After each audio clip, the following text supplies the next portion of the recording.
السلام عليكم ورحمة الله وبركاته. إن الحمد لله نحمده ونستعينه ونستغفره ونعوذ بالله من شرور أنفسنا وسيئات أعمالنا. من يهده الله فلا مضل له ومن يضلله فلا هادي له. أشهد أن لا إله إلا الله وحده لا شريك له وأشهد أن محمدا عبده ورسوله.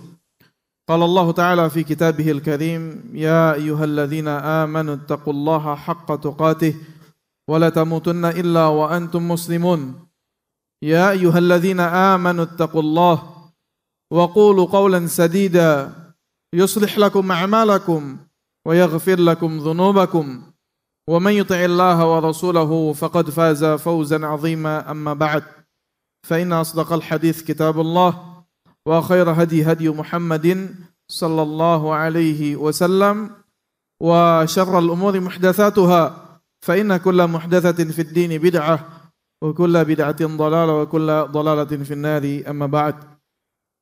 Ma'asyiral muslimin, jamaah salat Jumat yang semoga Allah Subhanahu wa taala merahmati kita semua. Alhamdulillah, kita panjatkan syukur kepada Allah Subhanahu wa taala atas segala limpahan nikmat Allah Subhanahu wa taala kepada kita semua.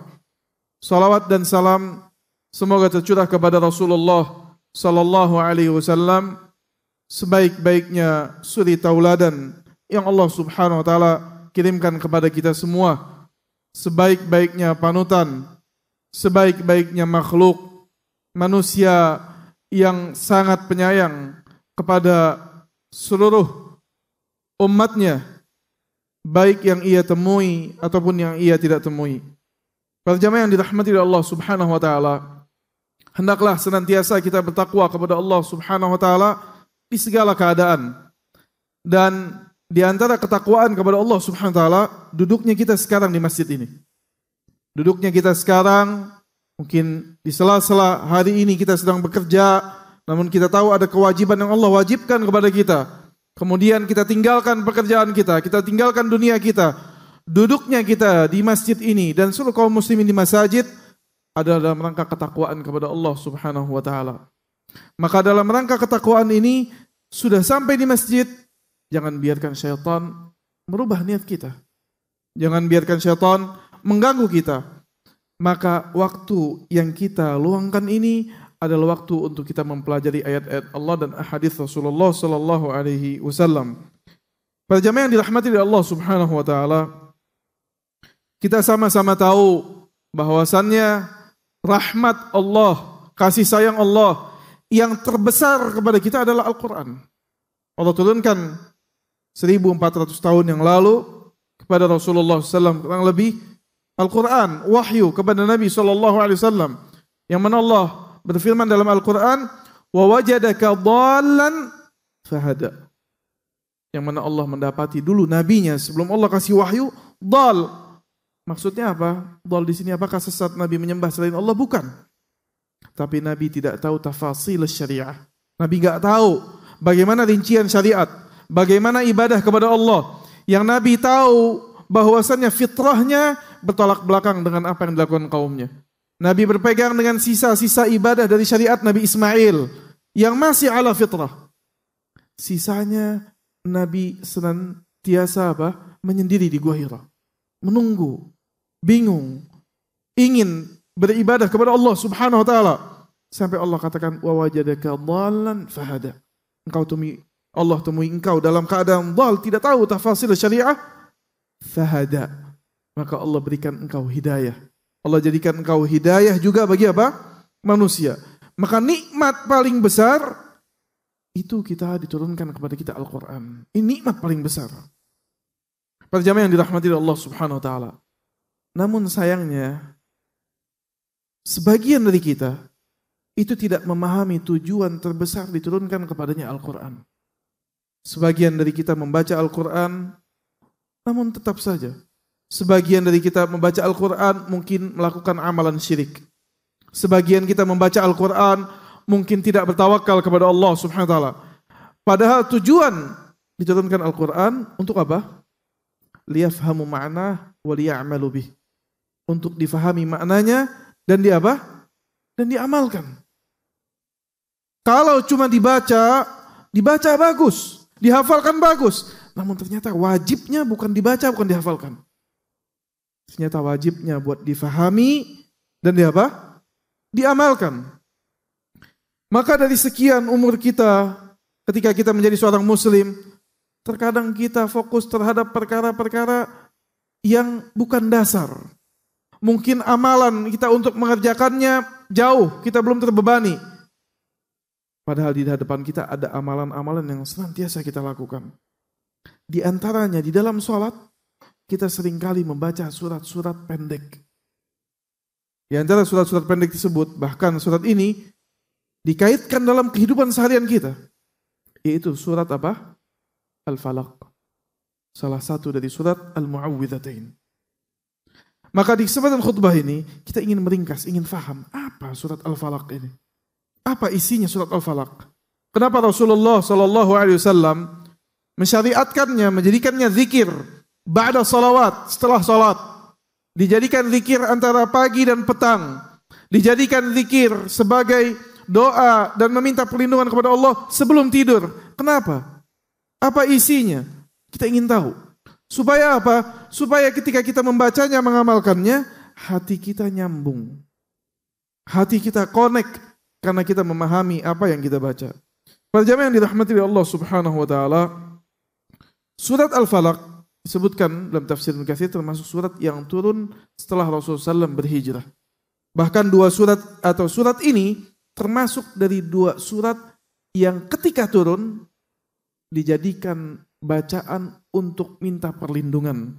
Disebutkan dalam riwayat, di antaranya diriwayatkan oleh an Abi Sa'id, dari Abi Sa'id, anna Rasulullah sallallahu alaihi wasallam, bahwasannya Rasulullah kana yata'awwadhu min a'yunil jan wa 'ainil insan. Dahulu Nabi sallallahu alaihi wasallam itu senantiasa doa sama Allah, berta'awudz, minta perlindungan dari mata jin dan manusia, dari kejahatan jin dan manusia. Karena meminta perlindungan itu beda sama isti'anah atau istighatsah. Secara umum namanya isti'anah, minta tolong. Tapi isti'adzah meminta perlindungan terhadap hal yang belum terjadi. Ada mungkin menimpa, tapi sebelum terjadi minta perlindungan kepada Allah Subhanahu wa taala. Namanya isti'adzah. Dahulu Rasulullah SAW apa? Senantiasa membaca doa-doa kepada Allah Subhanahu wa taala. Falamma nazalat al-mu'awwidhatan akhadha bihima. Ketika turun dua surat ini, surat Al-Falaq dan surat An-Nas, maka Nabi SAW senantiasa menjadikan dua surat ini sebagai bacaan beliau, wirid beliau untuk minta perlindungan. Wa taraka ma siwahuma. Dan Rasulullah mencukupkan dirinya dengan dua surat ini dari berminta perlindungan yang lain-lain. Bayangkan, ternyata surat Al-Falaq isinya manfaat dan minta perlindungan. Surat Al-Falaq terdiri dari 5 ayat. Kita ingin masuk ayat per ayat. Allah Subhanahu wa taala berfirman di ayat pertama, "Qul a'udzu birabbil falaq." Katakanlah wahai Muhammad, a'udzu, aku berlindung birabbil falaq, berlindung dari keburukan yang mungkin menimpa, birabbil falaq, dengan menyebutkan nama Ar-Rabb, nama Allah di antara nama Allah, di antara Asmaul Husna, Ar-Rabb artinya apa? Yang mengatur. Al-Falaq. Al-Falaq ini kata para ulama di antaranya disebutkan yaitu as-subhu. Waktu fajar. An Jabir, Al-Falaq itu waktu fajar. Secara bahasa, perhatikan berjamaah. Secara bahasa, Al-Falaq itu bisa artinya faliqul habbi wan nawa atau faliqul isbah dalam ayat lain. Bisa artinya membelah. Ketika Allah menjelaskan bahwasannya Allah menumbuhkan tumbuhan, Allah belah biji-bijian, kemudian keluar tunas, menjadi apa? Menjadi tumbuhan. Kenapa disebut membelah? Kenapa Allah Subhanahu wa taala tidak mengatakan qul a'udzu birabbil fajr, dengan Tuhannya al-Fajar? Kenapa birabbil falaq? Lihat, subhanallah, ini tataran bahasa Arab begitu tinggi. Karena nyambung. Allah mengatakan, katakan wahai Muhammad, aku meminta perlindungan pada Tuhan yang membelah. Saat itu apa? Waktu fajar dibelahnya dengan cahaya fajar, dibelah gelapnya malam. Subhanallah. Ini hidayah, perlindungan, pertolongan Allah kalau datang seperti ini. Gelap gulita malam, kita tahu waktu fajar kapan? Hatta yatabayyana khaytul abyad minal khaytil aswadi minal fajr. Ketika ada garis cahaya yang membelah kegelapan malam. Anda kalau di malam hari Anda nyalakan cahaya, cahaya itu belah kegelapan malam. Subhanallah. Jadi disuruh Rasulullah SAW, dan ini perintah Rasulullah SAW, namun hikmahnya umum untuk kita semua. Disuruh kita meminta perlindungan kepada Rabb yang bisa membelah kegelapan malam di waktu subuh. Dari apa memintanya? Dari 4 perkara disebutkan. Setelahnya ayat kedua, ketiga, keempat, kelima, ini meminta perlindungannya. Memuji Allahnya di ayat berapa? Pertama. Yang pertama, min syarri ma khalaq. Meminta perlindungan dari kejelekan makhluk. Secara umum, makhluk tabiatnya memiliki tabiat kejelekan. Allah berfirman, fa'alhamaha fujuraha wa taqwaha. Hatta anak kita, hatta istri kita, hatta tetangga kita, hatta diri kita, itu punya potensi keburukan. Allah yang berfirman, fa'alhamaha fujuraha wa taqwaha. Hatta binatang, hatta jin, dan lain sebagainya. Maka di ayat yang kedua ini, minta perlindungan kepada Allah min syarri ma khalaq. Dari keburukan makhluk, kalau memang mungkin mengenai dia. Keburukan makhluk yang ingin menjahati dia. Sebelum itu terjadi, Allah ajarkan kita karena Allah Maha Rahim, Maha Penyayang. Allah ajarkan kepada hamba-hambanya minta perlindungan karena tidak ada yang bisa melindunginya kecuali Allah Subhanahu wa taala. Secara umum minta di ayat yang kedua seluruh kejelekan makhluk, entah itu binatang mungkin menyengat. Bisa jadi. Maka minta perlindungan setiap hari disyariatkan, disuruh meminta perlindungan kepada Allah Subhanahu wa taala. Kemudian ayat yang ketiga, minta perlindungan dari apa lagi? Wa min syarri ghasiqin idza waqab. Dan dari kejelekan malam ghasiq idza waqab. Sebagian para ulama mengatakan ghasiq ini apabila matahari telah tenggelam dan telah terlihatnya bintang. Sebagian mengatakan ghasiq idza waqab adalah ketika terlihatnya bulan. Artinya waktunya kapan? Awalnya malam itu apa? Maghrib. Ghurubus syams. Tapi ghasiq idza waqab bukan maghrib. Karena cahaya di langit masih kemerahan. Ghasiq idza waqab apabila setelah isya sudah mulai gelap gulita, sempurna gelapnya. Bintang sudah mulai terlihat, disebutkan dalam tafsir Ibnu Katsir. Maka apa? Ini ghasiq idza waqab. Padahal tadi di ayat yang kedua kita sudah minta perlindungan secara umum. Kenapa enggak cukup? Karena ayat ketiga, keempat, kelima ini merinci dari ayat apa? Kedua. Kata para ulama, ini bab zikril khas ba'dal 'am. Menyebutkan perkara yang khusus setelah perkara umum. Kalau saya katakan di masjid ini, jangan ada yang keluar, khususnya si fulan, jangan keluar. Padahal di kalimat pertama, jangan ada yang keluar sudah mencakup semua. Tapi ketika saya katakan si fulan, maka apa? Adanya takkid, pengkhususan. Artinya perkara si fulan lebih penting lagi, ditekankan lagi dari yang lain. Maka ternyata dari semua keburukan, ternyata ada keburukan yang lebih buruk lagi, yang potensinya besar dalam 24 jam, ternyata di waktu malam. Kenapa waktu malam lebih buruk? Kenapa? Karena saat itu secara umum kita lebih lengah. Allah katakan dalam Al-Quran, وَجَعَلْنَا اللَّيْلَ لِبَاسًا وَجَعَلْنَا النَّهَارَ مَعَاشًا. Allah jadikan malam tempat istirahat. Pandangan kita ketika cahaya tidak ada berkurang. Subhanallah. Jangankan manusia, ketika kita tidur, binatang melata yang kecil masuk ke dalam kuping. Binatang melata yang kecil menyengat. Tidak bisa kita melindungi diri kita. Subhanallah. Maka ketika malam, Allah tekankan, minta perlindungan dari jeleknya malam. Dan betapa banyaknya maksiat di waktu malam. Banyak. Candu khomer menyebarnya di waktu malam. Maling mau maling, potensi lebih besarnya di waktu apa? Malam. Maka ini waktu malam, Allah Subhanahu wa taala suruh kita minta perlindungan. Jadi ketika kita baca, nyambung tuh hati kita. Terkadang kita membahas sebuah perkara agama yang jauh, bukan perkara yang dasar keseharian kita. Padahal ini penting. Kita membacanya setiap hari agar kita memahami maknanya. Kemudian yang Ayat yang keempat, perkara yang ketiga yang Allah perintahkan kita meminta perlindungan adalah wa min syarrin naffatsati fil 'uqad. Ternyata dari seluruh kejelekan makhluk, kemudian lebih khusus lagi kejelekan malam hari, ada yang lebih jelek lagi di malam hari dari semua kejelekan yang ada di malam hari. Ternyata kejelekan wa min syarrin naffatsati fil 'uqad.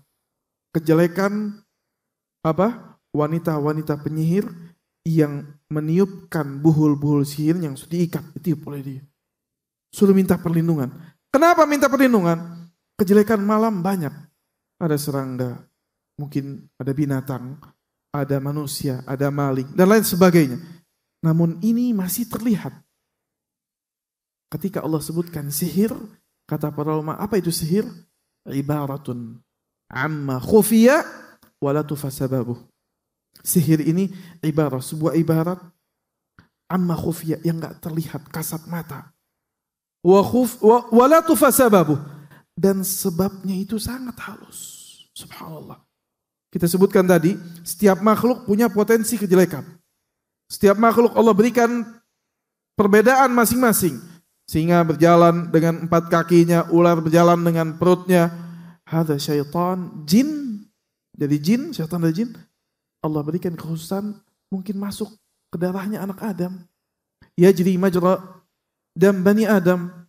Mungkin dia masuk mengganggu, memberikan was-was dan lain sebagainya. Maka apa? Kejahatan sihir, meminta isti'anah, meminta bantuan kepada syaitan dan tidak mungkin dibantu kecuali setelah kufur, makanya diharamkan oleh Allah Subhanahu wa taala. Saat itu jin mengirimkan gangguannya tidak terlihat oleh kita kasat mata. Makanya kita minta perlindungan kepada Allah. Karena Allah melihat mereka dari sisi yang mereka tidak melihat Allah Subhanahu wa taala. Ini kejahatan yang ketiga. Barakallahu li wa lakum fil Qur'anil azim wa nafa'ani wa iyyakum minal ayati wa dzikril hakim. Aqulu qawli hadza wa astaghfirullaha li wa lakum innahu huwas samiul alim. Alhamdulillah. Alhamdulillah wassalatu wassalamu ala Rasulillah wa ala alihi wa sahbihi wa man walah. Wala haula wala quwata illa billah, amma ba'd. Para jamaah yang dirahmati Allah Subhanahu wa taala, hendak kita senantiasa bertakwa kepada Allah Subhanahu wa taala, dan dari bentuk takwa kita memperhatikan ayat-ayat Allah ketika dibacakan agar kita faham. Karena syaitan haris, syaitan itu semangat untuk kita tidak faham ayat-ayat Allah. Rasulullah SAW mengatakan, man yuridillahu bihi khairan yufaqihu fid din. Barang siapa yang Allah mau kebaikan buat dia, Allah fahamkan urusan agama. Karena sedang membahas ayat Allah, dibuat kita ngantuk, diganggu kita. Supaya gak faham agama. Padahal ini intinya kita datang untuk melaksanakan kewajiban, mendengarkan ayat-ayat Allah SWT. Para jamaah yang dirahmati Allah SWT. Di khutbah pertama tadi, kita telah menjelaskan keburukan yang ketiga. 4 keburukan yang kita minta perlindungan. Adapun keburukan yang terakhir, yang keempat, ternyata ada yang lebih dahsyat lagi keburukan tersebut dari seluruh keburukan makhluk secara umum, dari keburukan malam apabila telah gelap gulita, dari keburukan sihir apabila tukang-tukang sihir itu menyihir dengan bantuan jin.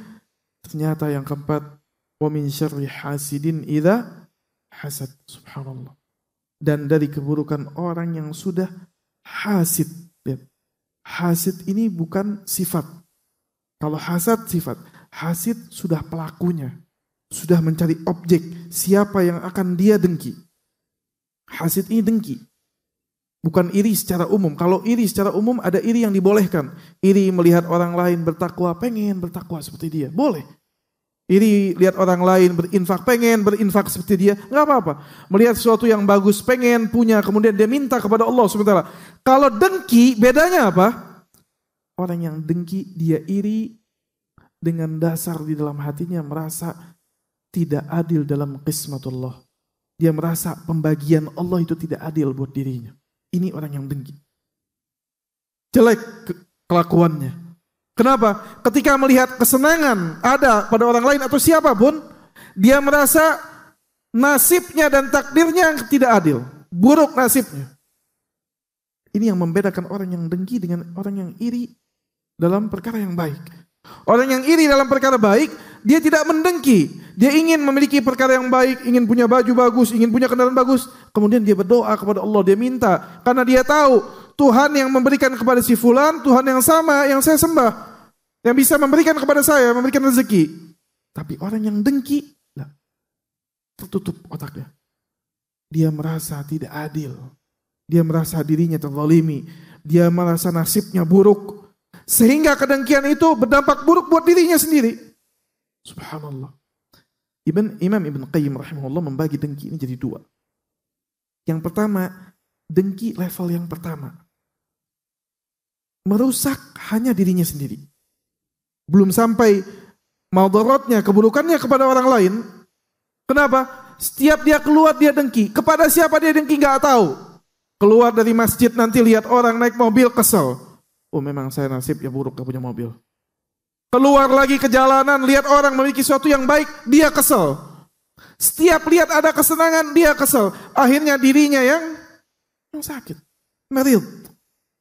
Tapi kedengkian level pertama ini madaratnya buat dia sendiri. Dan setiap dari kita punya potensi. Hendak kita bersihkan diri kita dari apa? Sifat hasad. Berlindung kepada Allah. Yang kedua, ini yang lebih dominan dimaksudkan dalam ayat ini. Apabila sudah naik level, sudah tahu siapa yang dia dengki, si fulan, dia kesalnya sama si fulan, irinya sama si fulan. Maka kalau sudah terkena kita kekeran orang yang hasad ini bisa berlaku apapun. Semua yang kita kerjakan di depan dia negatif. Tidak ditegur dibilang sombong, ditegur dibilang apa? Belagu. Diberi hadiah dibilang pamer. Semua gerak-gerik kita, tindak tanduk kita salah di mata dia. Padahal kita tidak punya salah. Apa masalahnya? Masalahnya dia melihat nikmat yang Allah berikan kepada kita. Dia iri. Dan dia ingin nikmat tersebut yazul, hilang.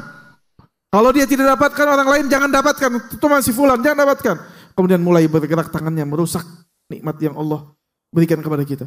Mulai bergerak lisannya mungkin. Mulai bergerak, na'udzubillah, mungkin datang kepada dukun. Tidak ada masalah, tidak pernah berbuat. Mungkin kita tidak pernah bertegur sapa dengan dia. Tapi dia datang kepada dukun, yahsuduna. Dia berikan apa? Santet-santet. Supaya apa? Supaya rusak orang ini. Dia berikan namimah, adu domba. Dia perburuk citra si fulan dan si fulan. Ini hasid. Ini apabila sudah terkena orang yang hasid.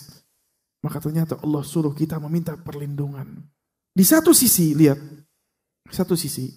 Hendaklah seorang muslim itu cerdas. Jangan dia pamer segala nikmat yang Allah berikan kepada dia. Menceritakan nikmat ini kata para ulama ada dua. Menceritakan nikmat secara umum. Ini berkata alhamdulillah saya diberikan kenikmatan oleh Allah. SWT kesehatan dan lain sebagainya. Secara umum. Maka ini boleh kita ceritakan pada siapa saja. Ada menceritakan nikmat detail. Hari ini, bulan ini saya dapat bonus sekian. Dapat gaji sekian. Ini jangan ceritakan kepada semua orang. Tidak semua orang, walaupun itu teman kita. Ketika kita ceritakan, keadaannya sedang baik. Kita kasih tidak, kita bagi juga enggak. Cuma kita share, kita berikan apa? Saya dapat kesenangan. Akhirnya ternyata dia lagi terlilit hutang, dia lagi kesulitan, dan lain sebagainya. Fayahsuduna. Kita memancing dia untuk apa? Yahsuduna. Fayakhsur. Maka rugi orang ini. Maka pada jamaah yang dirahmati oleh Allah Subhanahu wa taala, itulah beberapa perkara, 4 perkara yang penting subhanallah setiap hari kita baca. Malah terkadang bacanya dalam sholat cepet-cepetan. Balapan. Qul a'udzu birabbil falaq, min syarri ma khalaq. Cepet-cepetan. Lish? Ma yafham ma'na. Enggak tahu maknanya. Padahal ketika dia ucapkan dia sedang apa? Doa kepada Allah. Dia sedang minta. Bayangkan setiap hari kalau Anda ucapkan subhanallah. Setiap hari kita minta perlindungan dari Allah terhadap hal-hal yang dahsyat. Mungkin musibah yang mengenai kita akan menjadi sedikit. Illa ma qaddarallahu ma syafa'al. Kecuali yang memang Allah Subhanahu wa taala takdirkan kepada kita dan itu khair. Allah akan lindungi kita. Para hadirin yang dirahmati Allah Subhanahu wa taala, itulah yang kita bisa sampaikan di khutbah Jumat ini. Semoga surat yang luar biasa ini yang kapasitas kita dalam memahaminya terbatas di waktu ini bisa bermanfaat bagi kita. Innallaha wa malaikatahu yusalluna 'alan nabi ya ayyuhalladzina amanu sallu 'alaihi wa sallimu taslima. Allahumma salli 'ala Muhammad wa 'ala ali Muhammad kama shallaita 'ala Ibrahim wa 'ala ali Ibrahim wa barik 'ala Muhammad wa 'ala ali Muhammad kama barakta 'ala Ibrahim wa 'ala ali Ibrahim fil alamin innaka Hamidum Majid. Allahumma inna nas'aluka bi asma'ikal husna wa sifatikal ula wa nusalli wa nusallim ala khairil mab'uthi rahmatan lil alamin Muhammad ibn Abdullah wa ala alihi wa sahbihi wa man tabi'ahum bi ihsan ila yaumiddin. Allahumma rabbana zalamna anfusana fa in lam taghfir lana wa tarhamna lanakunanna minal khasirin wa tub alaina innaka antat tawwabur rahim. Allahumma ighfir lil muslimina wal muslimat wal mu'minina wal mu'minat الأحياء منهم والأموات إنك سميع قريب مجيب دعوات يا قاضي الحاجات. اللهم اقسم لنا من خشيتك ما تحول به بيننا وبين معصيتك ومن طاعتك ما تبلغنا به جنتك ومن اليقين ما تهون به علينا مصائب الدنيا. اللهم علمنا في التأويل اللهم فقهنا في الدين وعلمنا في التأويل. اللهم اجعل القرآن ربيع قلوبنا اللهم اجعل القرآن إمامنا يا ذا الجلال والإكرام يا رحمن يا رحيم ويا رزاق. اللهم ارزقنا رزقا حلالا طيبا اللهم ارزقنا رزقا حلالا طيبا. اللهم إنا نسألك ولا نسأل غيرك. اللهم اكفنا بحلالك عن حرامك وبك عمن سواك. اللهم أصلح لنا ديننا التي هو عصمة أمرنا وأصلح لنا دنيانا التي فيها معاشنا وأصلح لنا آخرة التي إليها معادنا واجعل الحياة زيادة لنا من كل خير واجعل الموت راحة لنا من كل شر ومتعنا اللهم بأسماعنا وأبصارنا وقوتنا أبدا ما أحييتنا واجعله الوارث منا واجعل ثأرنا على من ظلمنا وانصرنا على من عادانا ولا تجعل مصيبتنا في ديننا ولا تجعل الدنيا أكبر همنا ولا مبلغ علمنا ولا إلى النار مصيرنا. وصلى الله على نبينا محمد وعلى آله وصحبه وسلم وآخر دعوانا عن الحمد لله رب العالمين وأقيم الصلاة.